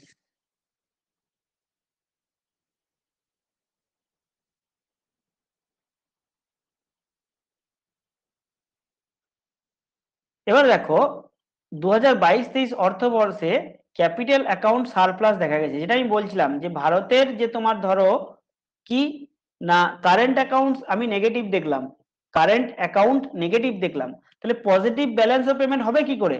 কারণ বিওপি ইজিক্যাল টু কি, বিওপি ইজিক্যাল টু হচ্ছে কারেন্ট অ্যাকাউন্ট, অ্যাকাউন্ট প্লাস হচ্ছে কি ক্যাপিটাল অ্যাকাউন্ট, ক্যাপিটাল অ্যাকাউন্ট। এবারে এটা তোমার নেগেটিভে রান করছে, এটা তোমার কি নেগেটিভে রান করছে, ধরলাম এটা নেগেটিভ এক্স, আর এটা তোমার কি পজিটিভ আছে, তাহলে অবশ্যই কি ওয়াই এর মান এক্স এর থেকে বেশি হতে হবে, তবেই তো হবে না, তাছাড়া তো হবে না। একটাই কন্ডিশন আছে, ওয়াই এর মান এক্স এর থেকে বেশি হতে হবে। ওয়াই এর মান যদি এক্স এর থেকে কম হয় তাহলে এটা নেগেটিভ হয়ে যাবে। তাহলে আমরা কি দেখছি না, আমাদের যে ক্যাপিটাল অ্যাকাউন্ট আছে সেই ক্যাপিটাল অ্যাকাউন্ট কিন্তু সারপ্লাস দেখা গেছে। ক্যাপিটাল অ্যাকাউন্ট কি কি আছে না, আমরা যখন লোন নিচ্ছি সেটা ক্যাপিটাল অ্যাকাউন্ট, আমরা যখন কি না বিদেশ থেকে তোমার বিদেশের যে ফরেন ডাইরেক্ট ইনভেস্টমেন্ট হচ্ছে, যে ডাইরেক্ট ইনভেস্ট করছে বিদেশিরা, সেটা ক্যাপিটাল অ্যাকাউন্ট। এই সমস্ত কিছু কিন্তু ক্যাপিটাল অ্যাকাউন্টের মধ্যে পড়ছে। এবার কি না ভারতে ব্যালেন্স অফ, হ্যাঁ ব্যালেন্স অফ ক্যাপিটাল অ্যাকাউন্ট যেটা বললাম, ব্যালেন্স অফ কারেন্ট অ্যাকাউন্টের থেকে বেশি হয়, overall balance of payment surplus রয়েছে। তাহলে ব্যালেন্স অফ পেমেন্ট জিনিসটা আমরা বুঝলাম যে আমাদের বিদেশের সঙ্গে যখন আমরা ব্যবসা করি, এই ব্যবসা করার ফলে কি হয় না, যে টাকা পয়সার লেনদেন হয় তার যে হিসাবটা সেটাই হচ্ছে তোমার কি ব্যালেন্স অফ পেমেন্ট। এক কথায় মনে রাখবে যে আমাদের যে আমদানি এবং রপ্তানি হয় তার ফলে আমাদের যে আয়টা হচ্ছে সেটাই হচ্ছে balance of payment. Okay, balance of payment হয়ে গেল। এখানে আমি তোমার কি দিয়েছি, একটা ডায়াগ্রাম কিন্তু দিয়ে দিয়েছি। এই ডায়াগ্রামের সাহায্যে তোমরা ইজিলি জিনিসটাকে কিন্তু বুঝতে পারবে।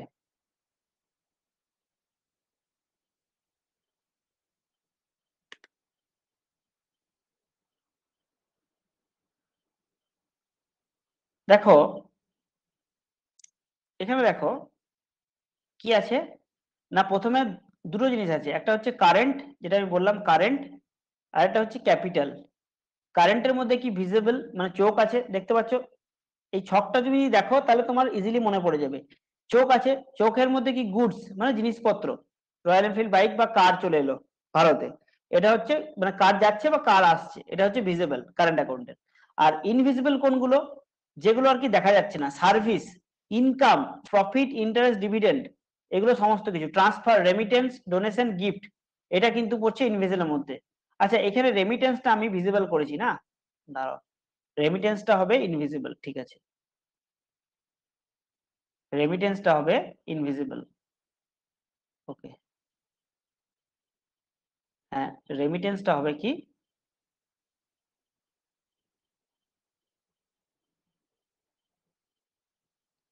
রেমিটেন্সটা হবে কি ইনভিজিবল।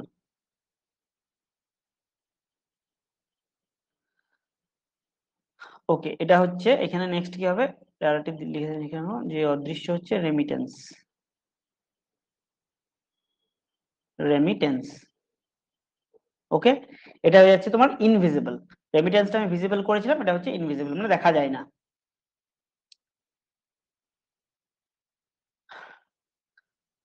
তাহলে কারেন্ট অ্যাকাউন্টে মেনলি কি মনে রাখবে যে জিনিসপত্র এবং সার্ভিস, এই দুটো মনে রাখবে। আর ক্যাপিটালে কি মনে রাখবে, যেটা বললাম এফডিআই, ভারত সরকার যখন লোন করছে লোনটা সেটা, এবং এনআরআই অ্যাকাউন্ট, কোন এনআরআই অ্যাকাউন্ট যখন ভারতে খুলছে, আইসিআইসিআই ব্যাংক বিদেশি ব্যাংক যখন ভারতে খুলছে সেটাও কিন্তু ক্যাপিটালের মধ্যেই পড়ছে। তাহলে দেখো এই ছকটা কিন্তু তোমরা ভালো করে দেখে নিও, এই ছকটা যদি ভালো করে তোমরা দেখে নাও তাহলে কিন্তু তোমাদের যে কারেন্ট অ্যাকাউন্ট এবং ক্যাপিটাল অ্যাকাউন্ট সেটা কিন্তু মনে রাখবে। তাহলে ব্যালেন্স অফ পেমেন্ট আমরা কি দেখলাম না, আমাদের যে আয় এবং ব্যয়, আমদানি এবং রপ্তানি হচ্ছে বিদেশের সঙ্গে যে ট্রানজাকশন হচ্ছে, এই ট্রানজাকশনের যে হিসাব, ঠিক আছে, ফরেন যে ট্রানজাকশন আছে ট্রানজাকশনের যে হিসাব এটাই হচ্ছে কি বিওপি। বিওপি এর কটা ভাগ আছে ব্যালেন্স অফ পেমেন্টের, একটা কারেন্ট একটা ক্যাপিটাল। কারেন্টের মধ্যে কি আসছে ভিজিবল ইনভিজিবল, ভিজিবল মানে যেগুলো দেখা যায় যেমন গুডস, আর ইনভিজিবল কোনগুলো সার্ভিস, ইনকাম, ট্রান্সফার। সার্ভিসের মধ্যে সার্ভিস তো বললাম ব্যাংকিং সার্ভিস, আর ট্রান্সফার কি কি রয়েছে রেমিটেন্স, ডোনেশন, গিফট, কেউ ধরো ভারতকে ডোনেট করলো কোনো কারণে টাকা, তো সেটাও কিন্তু হয়েছে ট্রান্সফার। প্রফিট কি, ভারতের বিদেশে কোম্পানি আছে ভারত আয় করছে সেটা হচ্ছে প্রফিট। আর ক্যাপিটাল অ্যাকাউন্ট কি, সেটা হচ্ছে এফডিআই, লোন নেওয়া, বিদেশি ব্যাংক ভারতে এসে কাজ করছে সেটা কিন্তু পড়ে যাচ্ছে তোমার কিসের মধ্যে না, এই ক্যাপিটাল অ্যাকাউন্টের মধ্যে পড়ে যাচ্ছে। ওকে, তাহলে এটা হয়ে গেল আমাদের কি না ব্যালেন্স অফ পেমেন্ট। নেক্সট দেখো লাস্ট টপিক, ভারতের কর ব্যবস্থা। এই করের সম্পর্কে আগেই আমরা দেখেছি, ডাইরেক্ট ট্যাক্স, ইনডাইরেক্ট ট্যাক্স কোনগুলো। দেখো যে কর আদায় করে কেন, কোনো দেশ কর কেন আদায় করে? না, সিম্পল উত্তর, এটার খুব সহজ উত্তর।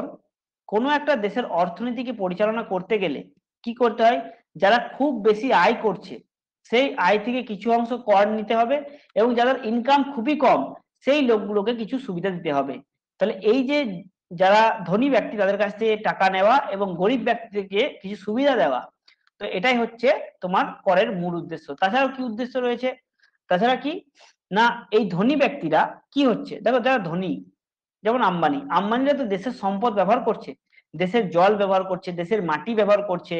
হ্যাঁ, তো তারা যখন দেশের সম্পদ ব্যবহার করবে এবং খুব বেশি পরিমাণে করছে, আমি আর তুমি কতটুকু করছি? আমাদের ছোট্ট ঘর, সামান্য ঘর, আমাদের হয়তো কারোর ঘরে বাইক আছে, একটা দুটো বাইক আছে, কারোর হয়তো ম্যাক্সিমাম 4 চাকা আছে। আর আম্বানি যদি দেখো, বড় বড় কোম্পানি, আদানি যদি দেখো তো বড় বড় কোম্পানি। তাহলে এই যে আম্বানি এবং আদানি, এরা কিন্তু ভারতের ম্যাক্সিমাম সম্পদ ব্যবহার করছে, শুধুমাত্র যে জমি জায়গা তা নয়, যে হিউম্যান ক্যাপিটাল, মানুষকেও তো ব্যবহার করছে, ভারতের মানুষকে।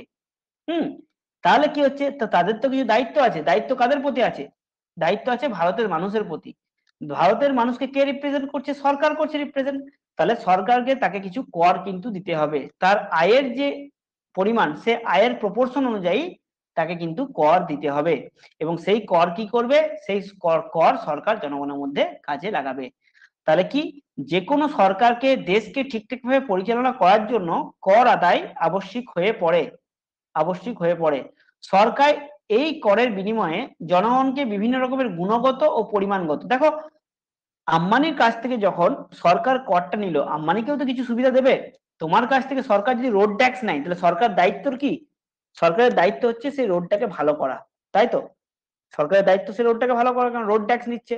হুম, তাহলে কর জিনিসটা কি আমরা বুঝলাম, ট্যাক্স কেন নেওয়া হয় এবং ট্যাক্স কিভাবে ইউজ হয়। এবার ট্যাক্সের উৎস কি কি?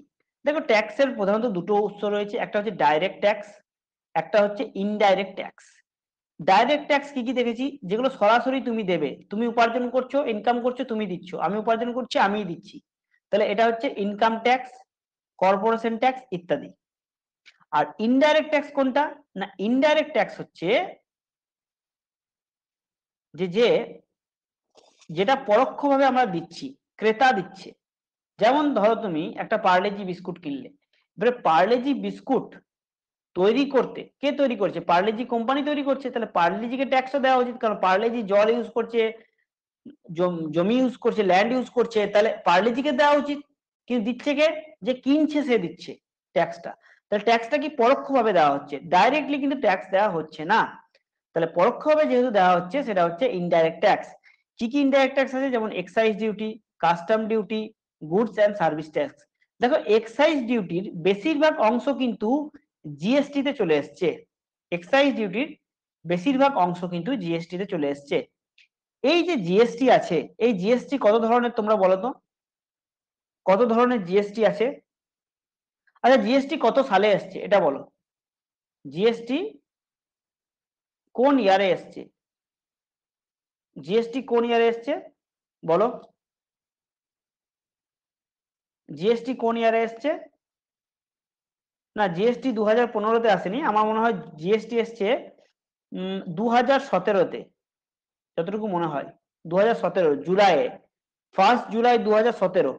তোমরা একটু দেখে নেবে, 2015-তে বোধ হয় নীতি আয়োগ গঠিত হয়, আর 2016-তে নোটবন্দি, 2017-তে জিএসটি। তো জিএসটি কি না, এক দেশ এবং এক কর, এটাই হলো জিএসটি। দেখো আগে কি ছিল, আগে রাজ্য সরকার আদায় করতো, কি আদায় করতো? এক্সাইজ ডিউটি আদায় করতো, ভ্যাট আদায় করতো। তখন রাজ্য সরকারের ট্যাক্স আসতো, কিছু ট্যাক্স কেন্দ্র সরকারের কাছে আদায় করতো, মানে কেন্দ্র সরকার আদায় করতো। এখন কি, সমস্ত ট্যাক্স কি হবে, প্রথমে কেন্দ্রের কাছে যাবে, তারপর সেই ট্যাক্স রাজ্যের কাছে ফিরে আসবে। হুম, কি কি ট্যাক্স আছে? না, ট্যাক্স আছে, দেখো কি কি রয়েছে ট্যাক্স। মানে জিএসটির কটা ভাগ? জিএসটির হচ্ছে 3টে ভাগ। একটা হচ্ছে কি, 3টে ভাগ কি কি? একটা হচ্ছে সেন্ট্রাল জিএসটি, সেন্ট্রাল জিএসটি, যেটাকে আমরা বলি সিজিএসটি। একটা হচ্ছে স্টেট জিএসটি, এসজিএসটি, আরেকটা হচ্ছে 3 নাম্বার ইন্টিগ্রেটেড জিএসটি, এটা হচ্ছে আইজিএসটি। আইজিএসটি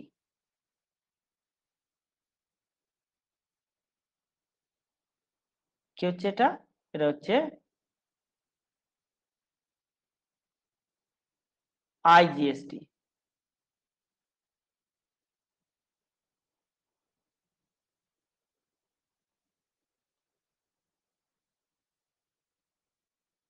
হুম, দেখো তিনটে জিএসটি, একটা হচ্ছে সিজিএসটি, এসজিএসটি, আইজিএসটি। সিজিএসটি কি না, যে জিএসটিটা সেন্ট্রাল আদায় করছে, হুম, যে জিএসটি সরাসরি কেন্দ্রীয় সরকার যে জিএসটিটা পাচ্ছে, সেটা হচ্ছে কেন্দ্রীয় জিএসটি।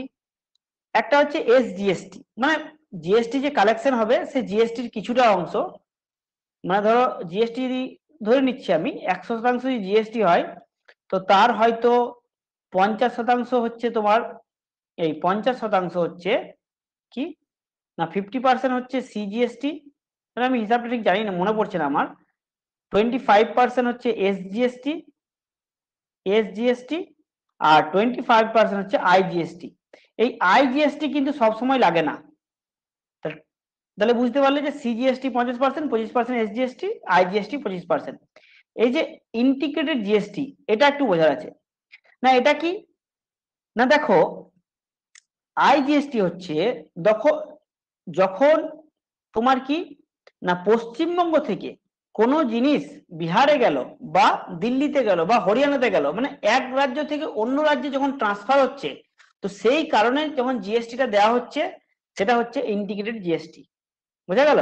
তাহলে এক রাজ্য থেকে অন্য রাজ্যে জিনিসপত্র যখন আমদানি রপ্তানি বা কেনাবেচা হচ্ছে, তখন সেটা হচ্ছে আইজিএসটি। তাহলে জিএসটি 3 রকমের, CGST, SGST, integrated GST. Integrated GST কি না, যখন এক রাজ্য থেকে অন্য রাজ্যে জিনিসপত্র কেনা বেচা হচ্ছে, তখন কিন্তু এই জিএসটিটা আমরা দেখতে পাবো। বোঝা গেল? ওকে। আচ্ছা, এই যে ধরো আমাদের যে ইনকাম ট্যাক্স, এই ইনকাম ট্যাক্সটা কিরকম ট্যাক্স না, যার যেমন আয় তার তেমন ট্যাক্স। তোমার যদি 10,000 টাকা আয় হয়, তোমার উপর এক ধরনের ট্যাক্স। কারোর যদি 1 লাখ টাকা আয় হয়, তার উপরে আরেক ধরনের ট্যাক্স। তাহলে কি আয় অনুযায়ী ট্যাক্স, তাহলে যখন আয় অনুযায়ী ট্যাক্স হচ্ছে, তো এটাকে বলছে কি না প্রোগ্রেসিভ ট্যাক্স, তাই তো? আয় অনুযায়ী ট্যাক্স। যেমন ধরো কর্পোরেশন ট্যাক্স, যারা হাজার হাজার কোটি টাকা ইনকাম করছে, তাদের উপর ট্যাক্সের পরিমাণ 30 থেকে 40%। আবার যারা ধরো তোমার 10 লাখের নিচে ইনকাম করছে, তাদের উপর ট্যাক্সের পরিমাণ 5%। তাহলে 5% কোথায় আর 30% কোথায়? তাহলে এটা কেন করা হয়েছে না, যারা কম আয়ের ব্যক্তি তারা যাতে কি করে না, তারা ভালোভাবে যাতে থাকতে পারে। কারণ বেশি যাদের আয়, তোমার ধরো 1000 কোটি টাকা, 1000 কোটি থেকে যদি তোমার 300 কোটি টাকা নেয়, 700 কোটি টাকা থাকে, মানে সেটা অনেক টাকা। আর তোমার 10 লাখ টাকা আয়, 10 লাখ থেকে যদি তোমার 3 লাখ বা 4 লাখ টাকা নিয়ে নেয়, সেটা অনেক যাওয়া। তো সেই কারণেই আয় অনুযায়ী যখন ট্যাক্স নেওয়া হচ্ছে, ইনকাম ট্যাক্স নেওয়া হচ্ছে, সেটাকে বলছি আমরা প্রোগ্রেসিভ ট্যাক্স। আয় অনুযায়ী ট্যাক্স প্রোগ্রেসিভ। আর সবারই যদি ট্যাক্সটা যদি একই করে দেওয়া হতো, মানে 10,000 টাকা যে আয় করে তারও ট্যাক্স এক, যে 10 কোটি আয় করে তারও ট্যাক্স এক, তাহলে কি হতো না, যে কম আয় তার উপর চাপ পড়তো। এই ধরনের ট্যাক্সকে কি বলছে না, এই ধরনের ট্যাক্সকে বলছে তোমার প্রপোর্শনাল ট্যাক্স। যেমন ধরো ইনডাইরেক্ট ট্যাক্স, জিএসটি। জিএসটির ক্ষেত্রে কি হয়, আম্বানিও যে টাকা দিয়ে জিনিস কিনবে, তুমিও সেই জিনিস দিয়ে কিনবে, তাহলে দুজনের ক্ষেত্রে সমান। এটা হচ্ছে প্রপোর্শনাল ট্যাক্স। বোঝা গেল? আরেকটা ট্যাক্স আছে, সেটা হচ্ছে রিগ্রেসিভ ট্যাক্স, মানে যার আয় যত কম তার কাছ থেকে তত ট্যাক্স বেশি নাও, মানে মরাকেই মারো এক কথায়। এটা হচ্ছে রিগ্রেসিভ ট্যাক্স। তাহলে কি হচ্ছে, যে মরা তাকে বাঁচানো হচ্ছে প্রোগ্রেসিভ ট্যাক্স। আম্বানির কাছ থেকে বেশি ট্যাক্স নেওয়া, তোমার কাছ থেকে কম নেওয়া। আর মরাকে মরা অবস্থায় রেখে দাও, সেটা হচ্ছে প্রপোর্শনাল ট্যাক্স। যে মরে আছে তাকে মরা অবস্থায় রেখে তাকে বাঁচানোর চেষ্টা করো না। মানে ধরো যে ধুকধুক করছে হার্টটা নিয়ে, এবার মরবে, তো তাকে তো অক্সিজেন দিতে হবে না, তাকে অক্সিজেন দেওয়ার কাজ কি জিএসটি করবে? জিএসটি তো করবে না, জিএসটি সবার কাছ থেকে সমান ট্যাক্স নিচ্ছে। তাহলে আম্বানির কাছে যা ট্যাক্স, তোমার কাছে তাই ট্যাক্স, সেটা হচ্ছে প্রপোর্শনাল ট্যাক্স। আর আরেকটা ট্যাক্স হচ্ছে যেটা গরিবের কাছ থেকে বেশি নিচ্ছে, বড় লোকের কাছ থেকে কম নিচ্ছে, সেটা হচ্ছে রিগ্রেসিভ ট্যাক্স। তা ট্যাক্সের যে ধরনটা আছে সেটা কি একটা প্রোগ্রেসিভ, প্রোগ্রেসিভ 2 নাম্বার হচ্ছে প্রপোর্শনাল, প্রপোর্শনাল, একটা হচ্ছে রিগ্রেসিভ। বোঝা গেল? তার প্রোগ্রেসিভ কোনটা বুঝলে, রিগ্রেসিভ কি এবং প্রপোর্শনাল কি। প্রপোর্শনাল হচ্ছে যে ইনডাইরেক্ট ট্যাক্স, প্রপোর্শনাল কোনটা না আমরা বলতে পারি আমাদের যে জিএসটি, এটাকে বলতে পারি। আর প্রোগ্রেসিভ ট্যাক্স, ইনকাম ট্যাক্সকে আমরা বলতে পারি যে প্রোগ্রেসিভ হচ্ছে, কারণ যেহেতু ওটা কি যার যেমন আয় সেরকম নেওয়া হচ্ছে। আর রিগ্রেসিভ ট্যাক্স কি, যখন যখন কি গরিবের কাছে, গরিবের লিখে দিলাম, গরিবের কাছে কি হবে, বেশি ট্যাক্স নেওয়া হবে। ওকে, তাহলে আমরা দেখলাম কি না ভারতের যে কর ব্যবস্থা, ডাইরেক্ট ইনডাইরেক্ট ট্যাক্স দেখলাম এবং ট্যাক্সের ধরনটা দেখলাম। এবার এখানে আমি ছবিটা দিয়ে দিয়েছি, তোমরা দেখে নিও একটু ছবিটাতে কি আছে।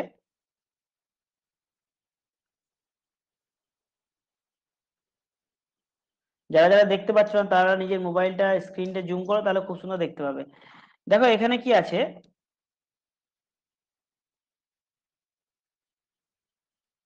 হ্যাঁ এখানে দেখো কিরকম ট্যাক্স স্ট্রাকচার। আমাদের ডাইরেক্ট ট্যাক্স আছে, একটা একটা ডাইরেক্ট ট্যাক্স আছে, একটা হচ্ছে ডাইরেক্ট, আর একটা হচ্ছে indirect tax. Indirect GST, direct কোনটা ইনকাম কর্পোরেশন ট্যাক্স, আর একটা ট্যাক্স ডাইরেক্ট ছিল ওয়েলথ ট্যাক্স, যেটা এখন নেই। আর ইনডাইরেক্ট ট্যাক্স কি কি আছে না, একটা হচ্ছে তোমার কি না ইন্টারেস্টেড ট্যাক্স, মানে স্টেটের মধ্যে যে ট্যাক্সটা নেওয়া হচ্ছে সেটা হচ্ছে সিজিএসটি, যেটা সেন্ট্রাল গভর্নমেন্ট নিচ্ছে, একটা এসজিএসটি যেটা স্টেট গভর্নমেন্ট নিচ্ছে, আর একটা হচ্ছে ইন্টার স্টেট ট্যাক্স মানে আইজিএসটি বা ইন্টিগ্রেটেড জিএসটি, সেটা কি নিচ্ছে যখন দুটো স্টেট, বিটুইন টু স্টেটের মধ্যে ট্রানজাকশন হচ্ছে তখন ইন্টিগ্রেটেড জিএসটি নেওয়া হচ্ছে। এটা আমাদের বর্তমান ট্যাক্সের স্ট্রাকচার। ওকে, এইখানে তুমি ভরতে পারো আরো কিছু, যেমন এখানে বলতে পারো তুমি ইনডাইরেক্ট ট্যাক্সের মধ্যে কিছু কিছু এক্সাইজ ডিউটি এখনো আছে, নেওয়া হয় এক্সাইজ ডিউটি, যেমন মদের যে ডিউটিটা এক্সাইজ ডিউটি, তাছাড়া তোমার কাস্টম ডিউটি, আর পেট্রোল ডিজেলের উপর যে ট্যাক্সটা নেওয়া হচ্ছে, এটাও কিন্তু তোমার কি হচ্ছে, পেট্রোল ডিজেলের যেটা নেওয়া হচ্ছে সেটা কিন্তু পড়ে যাচ্ছে কি, সেটা কিন্তু তোমার ইনডাইরেক্ট ট্যাক্সের মধ্যেই পড়ছে। পেট্রোল ডিজেল ওটা কিন্তু তোমার এক্সাইজ ডিউটি। তাহলে এক্সাইজকে আমরা লিখতে পারি পেট্রোল ডিজেলের উপর যে ট্যাক্সটা নেওয়া হচ্ছে, ডিজেলের উপর যে ট্যাক্সটা নেওয়া হচ্ছে সেটা কিন্তু এক্সাইজ ডিউটি। তাছাড়া লিকুয়ার মানে মদের উপর যে ট্যাক্সটা নেওয়া হচ্ছে, লিকুয়ার মানে মদ, তাহলে পেট্রোল ডিজেল এবং মদ এই কয়েকটার উপর এক্সাইজ ডিউটি নেওয়া হচ্ছে। আর কাস্টম ডিউটি কোনটা, কাস্টম হচ্ছে এখানে লিখে দিচ্ছি, কাস্টম হচ্ছে আমদানি ও রপ্তানি কর। ঠিক আছে, তাহলে আমরা আজকে আমাদের যে রাজস্ব ব্যবস্থা, তার সঙ্গে ব্যালেন্স অফ পেমেন্ট এবং ট্যাক্সের যে স্ট্রাকচার কমপ্লিট করলাম। এবং ইকোনমি আমরা এখনো পর্যন্ত জিডিপি জিএনপি পড়ে নিয়েছি, পঞ্চবার্ষিকী পরিকল্পনা পড়ে নিয়েছি, আর একটা কি পড়লাম মাঝে কি পড়লাম, মাঝে মাঝে হ্যাঁ ব্যাংকিং আর মনিটারি পলিসি পড়ে নিয়েছি, এবং তার সঙ্গে ট্যাক্স, ব্যালেন্স অফ পেমেন্ট এবং ফিসকাল।